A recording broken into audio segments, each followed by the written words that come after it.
News 18 Bangla আপনাদের সঙ্গে রয়েছি আমি সোনিয়া। ঘড়ির কাঁটায় সকাল 10টা মানে সময় টপ নিউজ 18 এর। টপ নিউজ 18 এর শুরুতেই আজ নজর রাখবো তালিকায় এখনো পর্যন্ত কত নাম বাদ গেল। প্রথম ভোটার তালিকা প্রকাশিত হলো এসআইআর এর পর গতকাল, সেখানে 63 লক্ষ নাম বাদ চলে গেছে। খসড়া ও প্রথম তালিকা দুটো যদি মেলানো যায় তাহলে বাদ গেছে 63 লক্ষ। আর শহর কলকাতায় সব থেকে বেশি ডিলিট কোন কেন্দ্রে? ভবানীপুর কেন্দ্রে সবচেয়ে বেশি নাম ডিলিট। মতুয়া অধ্যুষিত বনগাঁ, বাগদা, সেখানেও প্রচুর নাম বাদ চলে গেছে। সিঙ্গুর, নন্দীগ্রাম, সেখানেও বাদ গেছে প্রায় 10,000।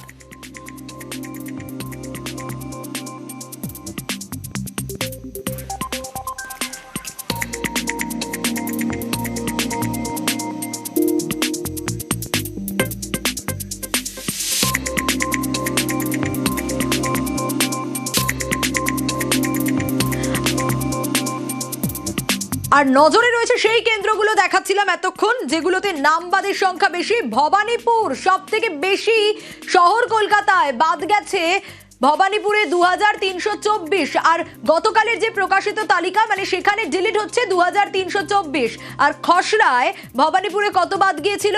44,770। আর সবটা যদি মেলানো যায় তাহলে শুধু ভবানীপুরেই বাদ গেছে 47,094 নাম। আর শহর কলকাতার মধ্যে সব থেকে বেশি নাম ডিলিট হয়েছে এই ভবানীপুর কেন্দ্রেই। 47,000 নাম বাদ পড়ে গিয়েছে। ওনার যে টার্গেট দিয়েছিলেন সেই টার্গেট ফুলফিল হয়েছে। শুভেন্দু অধিকারীকে অনুরোধ করবো, দয়া করে পালিয়ে যাবেন না। হিম্মত থাকলে যদি বাপের বেটা হয়ে থাকেন ভবানীপুরে দাঁড়ান। 1 লাখ ভোটে ভবানীপুরে আপনাকে হারিয়ে বাংলার মানুষ, কলকাতার মানুষ প্রমাণ করবে যে অসভ্যতাম কলকাতার মানুষের সাথে বাংলার মানুষের সাথে করেছেন তার জবাব দেওয়ার জন্য মানুষ মুখিয়ে রয়েছে। মমতা ব্যানার্জি তার কনস্টিটুয়েন্সিতে 44,000 নাম বাদ, আর নন্দীগ্রামে 10,000। মানুষ কি বোকা? আপনি কি করে আশা করছেন যে সব মারোয়ারিরা বিজেপিকেই ভোট দেবে? প্রার্থীর নাম মমতা ব্যানার্জি, এটা ভুললে চলবে না। মতুয়া অধ্যুষিত এলাকায় নামে কাচি, হ্যাঁ, এবং সেই পার্সেন্টেজটা শুনলে চোখ কপালে উঠবে আপনারও। প্রায় 90% মতুয়াদের নাম বাদের অভিযোগ উঠে আসছে। মতুয়াদের ভোটে নির্বাচিত হয়ে ভোটাধিকার খর্ব। কেন্দ্র সরকারকে এভাবে তোপ দেখেছেন মমতা বালা ঠাকুর। আসবো সেসব বক্তব্য তো শোনাবো, কিন্তু তার আগে অনিরুদ্ধর সাথে একটু কথা বলবো। অনিরুদ্ধ, মমতা বালা ঠাকুর যে অভিযোগ করছেন তা তো এক কথায় বিস্ফোরক। তার কারণ যদি 90% মতুয়াদের নাম বাদ যায় তাহলে তো তা ভয়ঙ্কর।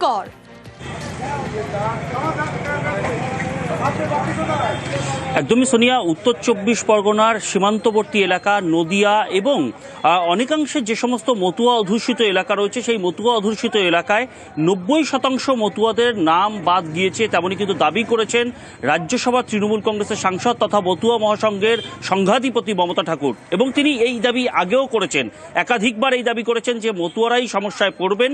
ঠিক সেই মতোই গতকাল যে চূড়ান্ত তালিকা প্রকাশিত হয়েছে এসআইআর-এর, সেই তালিকার পরে তার কাছে বিভিন্ন জায়গা থেকে ফোন আসতে শুরু করেছে। তেমনই দাবি করেছেন তিনি যে বিভিন্ন জায়গার মতুয়ারা সমস্যায় পড়ছেন, তাদেরই বেশি সংখ্যক মতুয়াদের ভোট বাদ যাচ্ছে। যে সমস্ত মতুয়া অধ্যুষিত, অর্থাৎ বাগদা বিধানসভা যদি ধরা হয়, বাগদা বিধানসভায় 15,303 জনের ভোট বাদ গিয়েছে। সেক্ষেত্রে বেশি সংখ্যক মতুয়া এখানে বসবাস করে।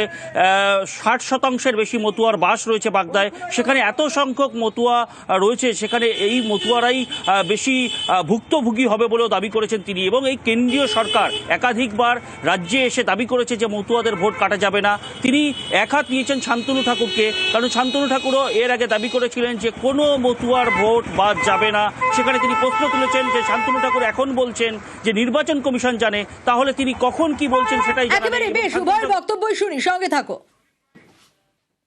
পশ্চিমবাংলায় যেখানে যেখানে মতুয়া অধ্যুষিত এলাকা সেখানে প্রায় 90% মতুয়াদের ভোট কাটা গেছে। আর প্রমাণ হয়ে গেল যে মতুয়াদের ভোটটা নেওয়ার সময় আজকে তারা নিল, কিন্তু আজকে ভোটটা কেটে দেওয়ার সময় সেই মতুয়াদের ভোটটা কেটে দিল। তার মানে সরকার যদি একটা ভোটার অধিকার কেটে দেয়, ভারতবর্ষে আবার কী মূল্য থাকলো, পশ্চিমবাংলা আবার কী মূল্য থাকলো? তো এটা একটা ভয়াবহ পরিস্থিতি, আতঙ্ক সৃষ্টি হয়েছে একেবারে পুরো।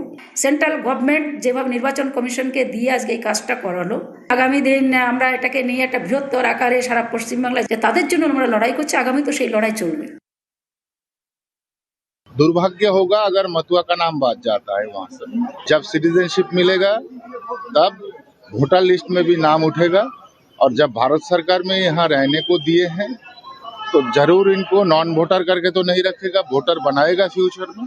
तो ही अपेक्षा में हम लोग रहेंगे और क्या कह पाएंगे। आपका एक्सपेक्ट करते हैं कि बहुत सारे नाम यहाँ से पता नहीं है क्या होगा अभी तो क्या होने वाला है कुछ पता नहीं है देखना पड़ेगा आगे जाके আবারও অনিরুদ্ধর কাছেই যাব। অনিরুদ্ধ, রাজনৈতিক তরজা চলবে তা বলার অপেক্ষা রাখে না, কিন্তু যে মানুষগুলোকে সাফারার হতে হচ্ছে স্বাভাবিকভাবে তাদের কি হবে? কারণ মমতা বালা ঠাকুরের অভিযোগ যদি সত্যি হয় আর এত হিউজ পরিমাণে নাম যদি বাদ যায়, তাহলে সেখানকার মানুষরা তারা কি করবেন? কি ব্যবস্থা নেওয়া হবে এরপর?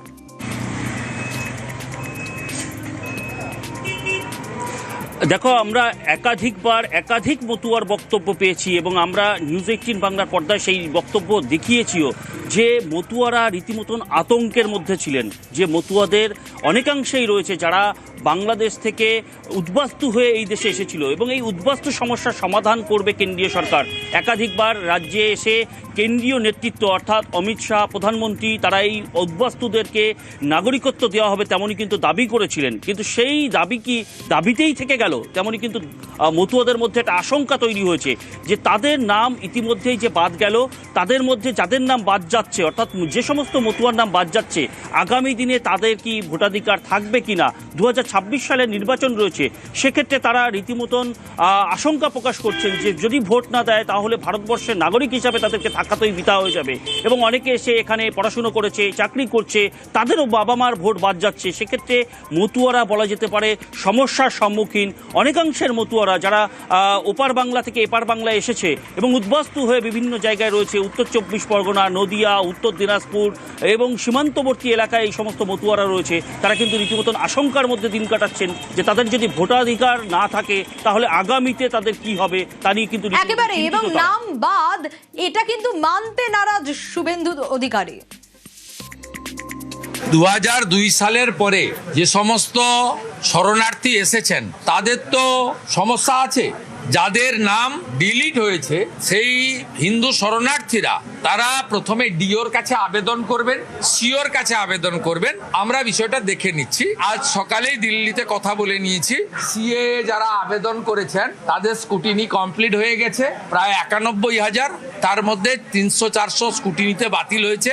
90,000-এর বেশি সিএ অ্যাপ্লিকেন্ট যারা আছেন তাদের নাগরিকত্ব খুব অল্প সময়ের মধ্যে তারা হাতে পেয়ে যাবেন। কতদিন পর্যন্ত ভোটার লিস্টে নাম উঠতে পারে? আমাদের শেষ দিন মনোনয়ন জমা দেওয়ার শেষ দিন পর্যন্ত। এদের প্রত্যেককে সমস্ত রকম ভোটাধিকার সহ সুরক্ষা দেওয়ার কাজ ভারতীয় জনতা পার্টি করবে। আমরা অঙ্গীকারবদ্ধ, আমরা দায়বদ্ধ।